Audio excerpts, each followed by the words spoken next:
చర్యలు తీసుకోగా చిన్న చిన్న మైనర్ రిపేర్లకు కూడా మీరు బాధ్యత తీసుకోకుండా ఇప్పుడు ఆయన రాలే ఈయన రాలేదని చెప్పేసి మాకు అవగాహన లేదు, మాకు సంబంధం లేదంటే ఎట్లా సార్? సంబంధం లేదని నేను చెప్పడం సార్, ఎక్కడ ఇష్యూ ఉంటే చెప్పండి. ఇప్పుడు నేను అనేది ఏమంటే మనకు ఎన్ఎస్ఆర్ డిడబ్ల్యూ ద్వారా టోటల్ గా మన సెల్ కాన్స్టిట్యూన్సీ కవర్ అవుతుంది.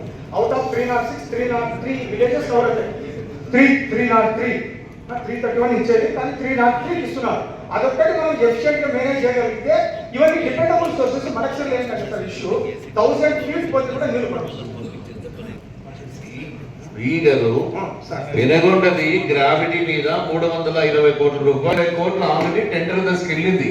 అది గొల్లపల్లి రిజర్వాయర్ నుండి గ్రావిటీ మీద ఆల్ విలేజెస్ కి నీళ్ళు ఇవ్వాలని ప్రాజెక్ట్ శాంక్షన్ ఈ జిల్లాకి 8,000 కోట్లు 3,200 కోట్లు సార్. అందులో మన జిల్లాకు వచ్చేసి 1,540 కోట్లు సార్. అందులో పెనుగొండ కాన్స్టిట్యూన్సీ వచ్చి 425 కోట్లు, పుట్టపర్తికి 365 కోట్లు, ధర్మవరంకు 365, హిందూపూర్కు 125, కదిరికి 180.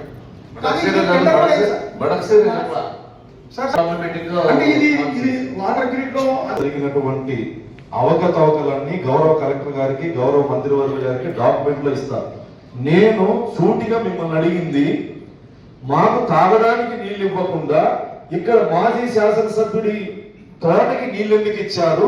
మా మడకశిర శాసనసభ్యుడు 4 కోట్ల రూపాయల అవినీతి జరిగింది, దీంట్లో మీ భాగస్వామ్యం ఉంది అంటే దానికి సమాధానం చెప్పకుండా సార్ తాగడానికి నీళ్లు లేవు, ఆయన తోట ఎవరికి సార్ సంబంధం? ఎవరికి సార్ సంబంధం?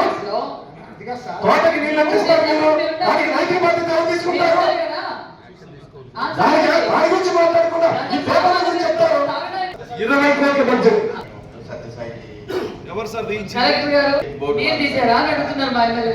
సత్యసాయి బోర్డు వాళ్ళు కంప్లైంట్ చేశారు సార్, పోలీస్ స్టేషన్ కంప్లైంట్ చేశారు సార్. గౌరవ్ శ్రీరామరెడ్డి తాగునీటి ప్రాజెక్టు, సత్యసాయి ప్రాజెక్టు ఆధ్వర్యంలో చాలా అవకతవకలు జరిగినాయి. సమగ్ర విచారణ జరిపిస్తే అన్ని గ్రామాలకు నీరు ఇచ్చేటువంటి అవకాశం కలుగుతుంది sir.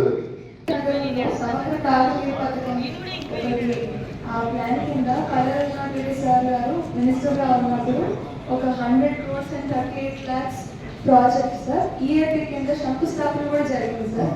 Around 150 kilometers pipeline sir. అది with 6 overhead tanks and 3 storage sumps plan చేసి అంత డిజైన్ కూడా చేసినారు సార్. ఇప్పుడు దాని స్టేటస్ ఏంటి సార్?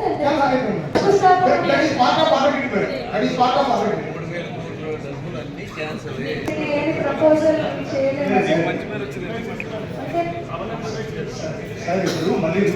ప్రపోజల్ ఒకటి రీవిజిట్ చేయండి సార్. అదొకటి మేడం నా సబ్మిషన్ ఆల్రెడీ ఒక రిపోర్ట్ తయారు చేశాను మేడం. అంటే ఇప్పుడు అప్పటి కాకుండా ఈ రేట్ల ప్రకారము అంటే ఇప్పుడు ధర్మవరం కూడా అంటే ఆప్టిమం యూటిలైజేషన్ చేసుకొని అక్కడ కొన్ని నెట్వర్క్స్ ఉంది సార్ ఇక్కడ పాత్రపల్లి దగ్గర. దాన్ని వాడుకొని మన ధర్మవరం కాన్స్టిట్యూన్సీ ఎలా ఇవ్వాలి, మేడం వాళ్ళ కాన్స్టిట్యూన్సీ గొల్లపల్లి నుంచి ఎలా తీసుకుపోవాలి అనేది ఒక తయారు చేస్తున్నాం మేడం. తమరు శాంక్షన్ చేసుకుని అది ఇప్పుడు మనం మొత్తం మన జిల్లా అంతా సస్టైనబుల్ వాటర్ సప్లై ఖచ్చితంగా